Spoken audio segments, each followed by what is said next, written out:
Família, inclusão social, transparência pública, valores cristãos. Essas são apenas algumas pautas defendidas pelo vereador Davi Ismael. Ele é o nosso convidado do AS Brasil Entrevista de hoje.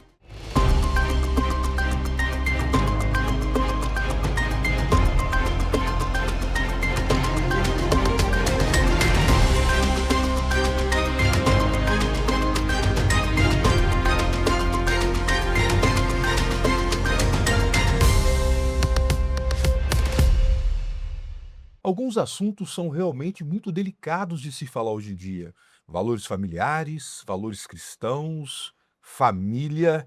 E não é todo mundo que gosta de falar sobre esse assunto, principalmente se for da área política. Mas tem alguém que o S Brasil trouxe aqui nos estúdios para falar sobre esses importantes e delicados temas. Eu tenho o prazer de receber aqui o vereador de Vitória, Davi Ismael. Davi, seja muito bem-vindo aqui ao S Brasil Entrevista. Agradeço a acolhida, agradeço a oportunidade de conversar com você e com todos os capixabas acerca de fé e sobre política. Certo. Davi, algumas pessoas pode ser que ainda não te conhecem, né? Você já está no seu 4º mandato como vereador em Vitória, que é a capital do Espírito Santo, mas pode ser que alguém não te conheça ainda. Antes da gente entrar em alguns assuntos mais delicados, queria te pedir a gentileza de você falar para a gente um pouquinho sobre sua trajetória política, como é que você começou, para a gente poder, quem ainda não te conhece, saber um pouquinho mais sobre você.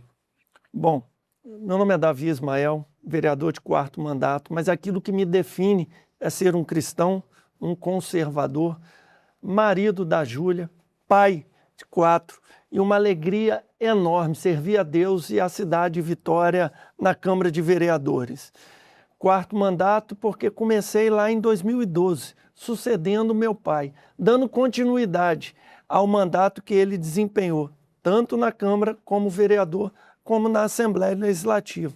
Eu costumo dizer que eu dou sequência àquilo que eu não comecei e faço questão de preservar as bandeiras que ele sempre teve, que é família e igreja. Davi, antes da gente entrar propriamente dito nas pautas que você tem atuado na Câmara de Vitória, quem conhece o seu trabalho sabe que você tem uma ligação muito profunda com as questões espirituais. Eu queria que você falasse um pouquinho sobre a importância da fé, tanto na sua vida pessoal como na sua vida pública. Faço questão de reafirmar aqui na S Brasil algo que eu tenho dito no plenário e fora dele. Eu sou um cristão na política, eu não sou um político na igreja. A minha fé é aquilo que alicerça a forma com que eu vivo e vivo também na política. Então, cada voto, cada posicionamento político, cada coisa que eu acredito precisa estar em sintonia com a Bíblia. Bíblia esta que é meu livro de fé, meu livro sagrado, aquilo que tenho a oportunidade de aprender mais todos os domingos, lá na IABV, que é onde tenho a oportunidade de ser apacentado, cuidado pelo pastor Davidson Brito, ou nos cultos domésticos com meu pai e com a minha mãe.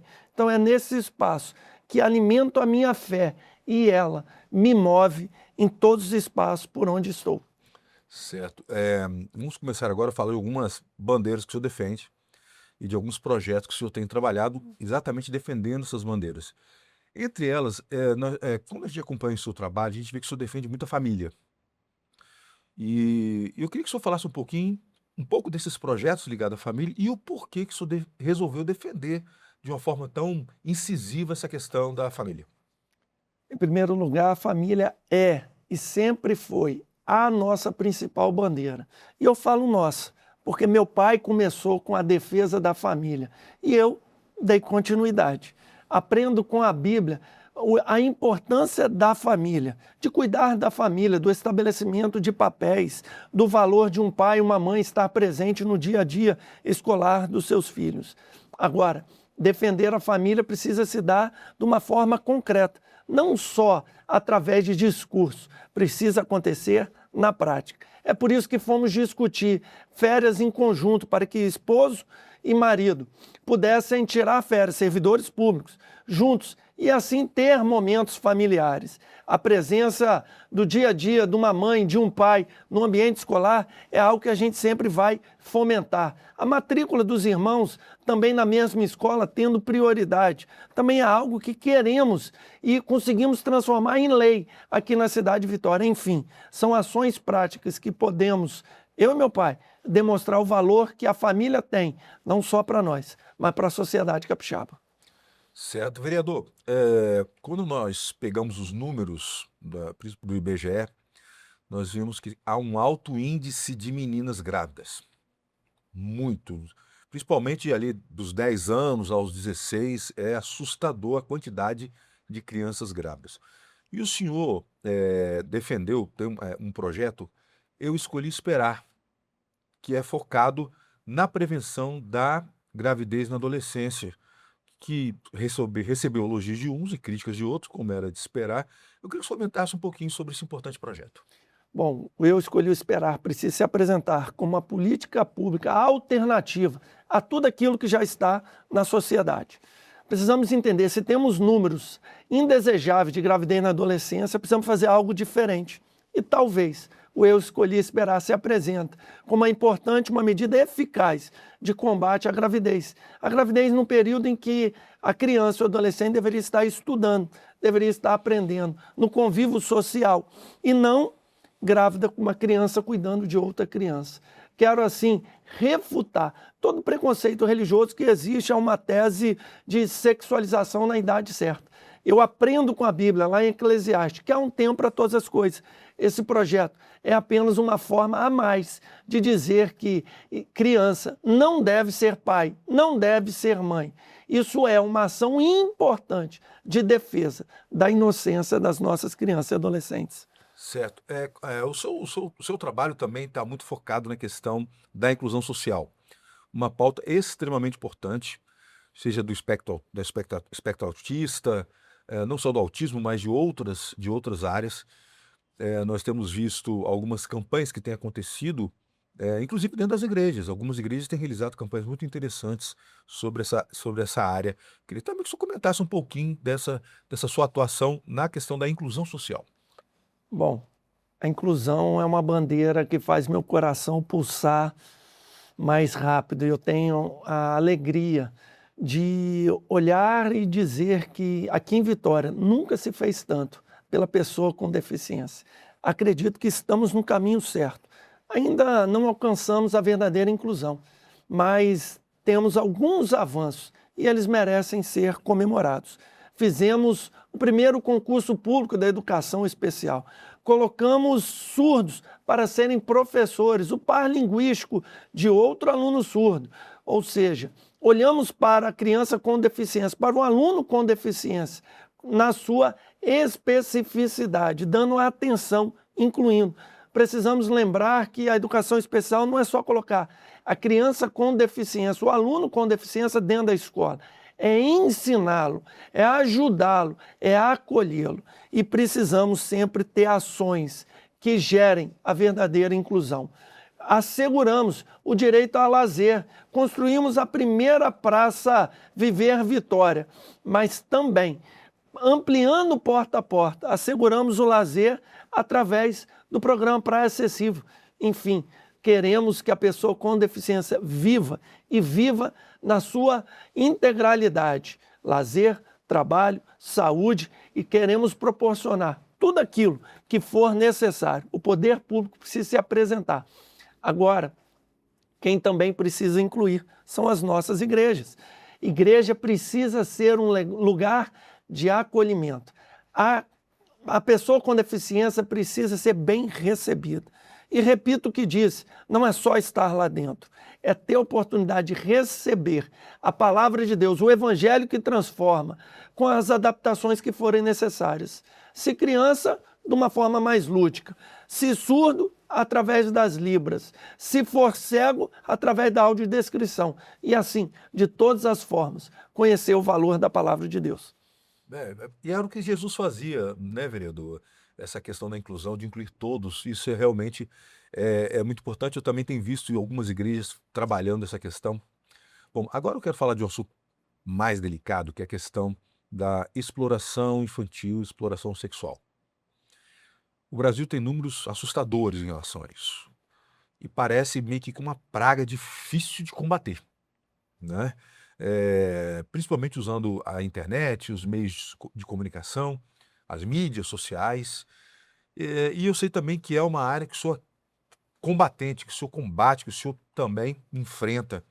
O senhor poderia falar para a gente um pouquinho como é que está essa questão aqui em Vitória? Como é que tem sido feito esse trabalho?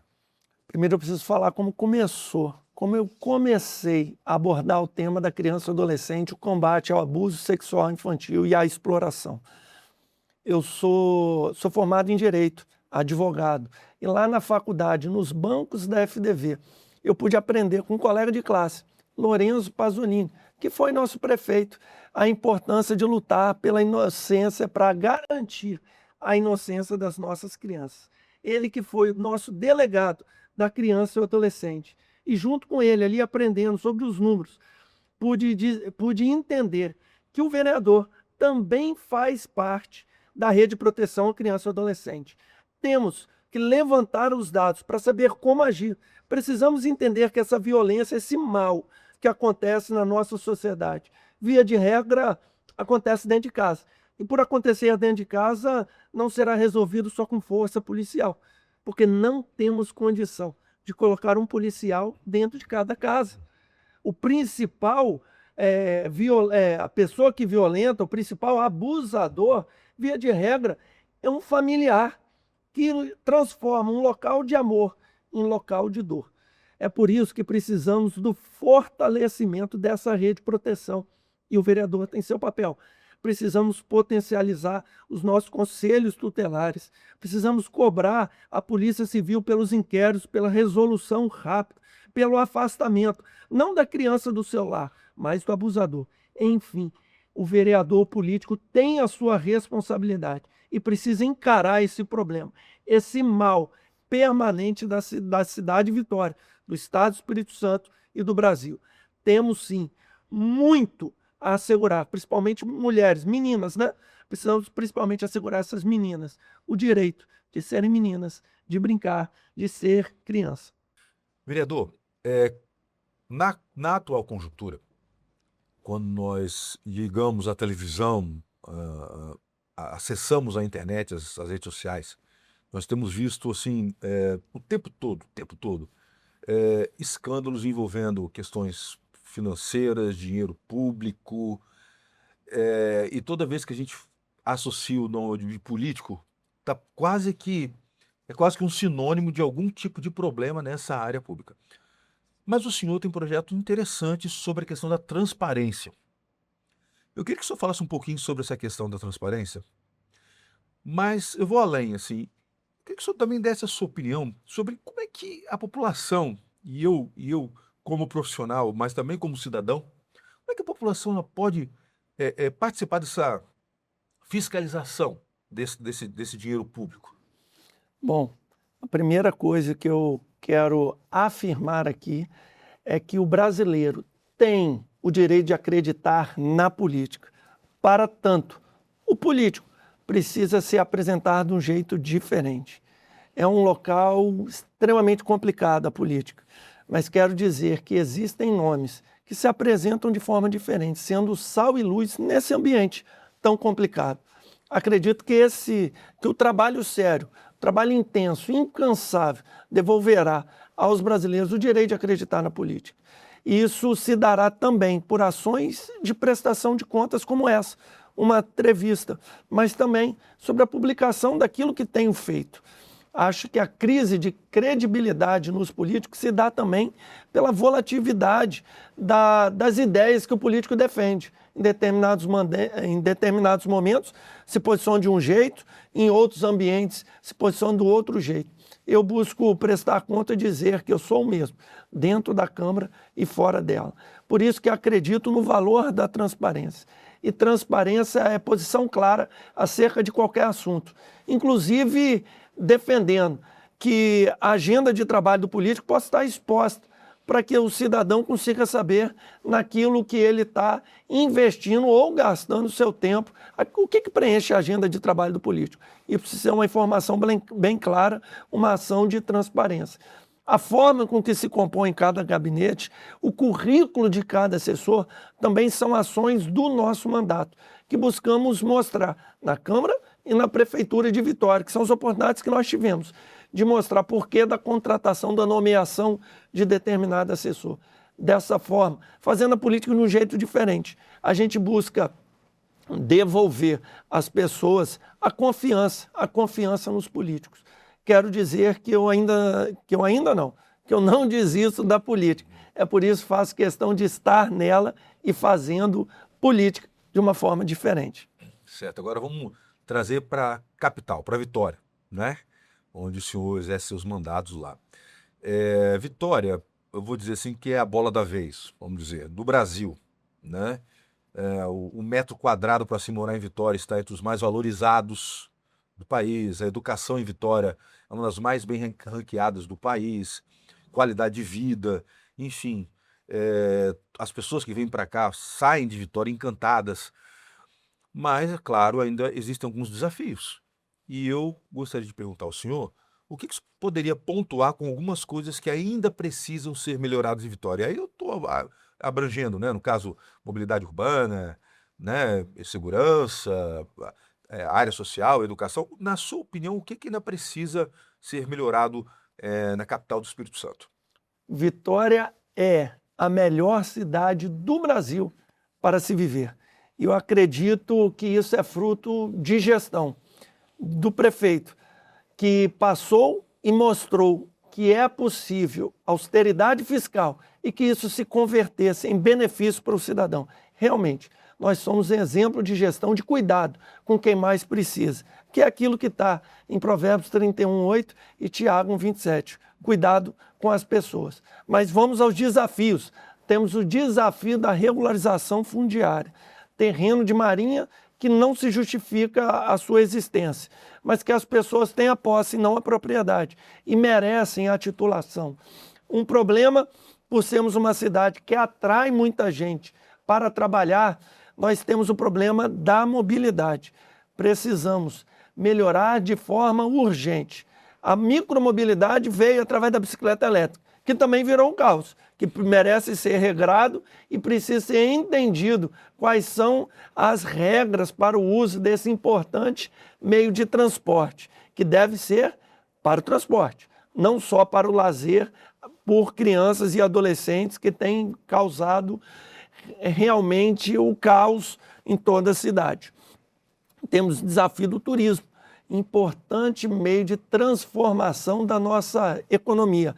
Precisamos e temos uma vocação, o crescimento para o turismo, prestação de serviço para os nossos manguezais, o conhecimento do valor da nossa muqueca, enfim, cidade linda, que merece ter uma exploração sustentável do seu potencial turístico.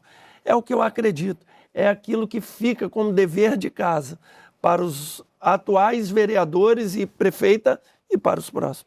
Certo, vereador, na nossa reta final do nosso bate-papo, da nossa conversa, eu não poderia deixar de perguntar sobre o atual momento da política brasileira, principalmente relacionado a essa enorme polarização, e que o nome evangélico está diretamente ligado.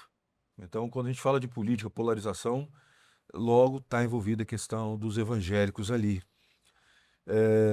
E a gente tem visto uma disputa, uma guerra, vamos dizer assim, nas redes sociais, que fica até difícil saber quem está falando a verdade, fica difícil saber para que caminhos, para onde iremos nesse processo todo. Eu queria que o senhor desse a sua opinião. Como é que o senhor tem visto essa questão da polarização atualmente no país? Bom, como cristão, preciso afirmar que não existe cristão de esquerda.